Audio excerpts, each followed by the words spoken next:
Charlene, pull up the Discourse Void. Okay, so since I have a music YouTube channel in 2019, I guess that means I'm contractually obligated to have a take on this. Fine, it's decent. It's decent at best. The production is pretty good, and the choir sounds great when they're used, but Kanye's verses sound rough in a way that makes them feel like they don't belong in the mix. Kanye's lyrics also continue to be the worst part of his own music, and overall none of the musical ideas feel like they get explored to their fullest potential. I try not to let it get to me, but I'm just so tired of the Kanye discourse. I'm so tired of it. So let me get this straight, Doctor. You're telling me that there's a hole in my heart that's shaped like Hopalong and Speedy Ortiz, and that you know the perfect album that'll fill that hole. I gotta stop using doctors that I meet at record stores. Between this and the album they released earlier this year, I can definitely say they've earned that band name, because they've stolen my heart. You must remember this. A kiss is still a kiss, a sigh. Once again, my rest has been troubled by forces much larger than me. I wrestle with my own soul, trying to decipher the one thought that will give my being a sense of true understanding. I like the first part more, but yeah, this one's still good.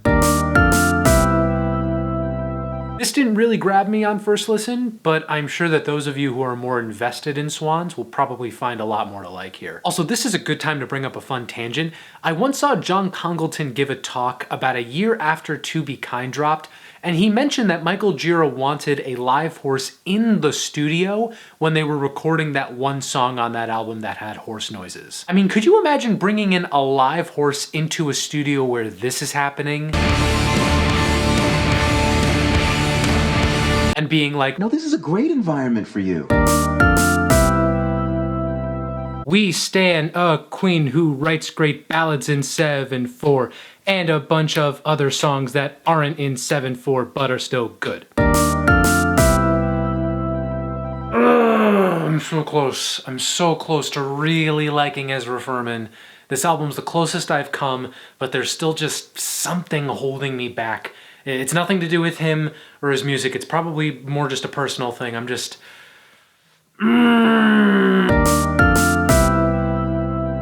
Don't do it. You better not do it. I swear if you do... Don't you dare. Boy, that last track was straight fire, wasn't it? I'm terrified of Daveed Diggs now.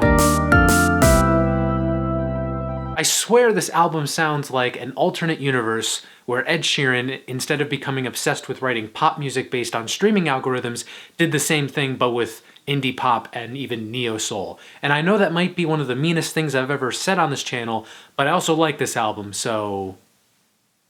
In conclusion, Mike the Snare is a land of contrasts.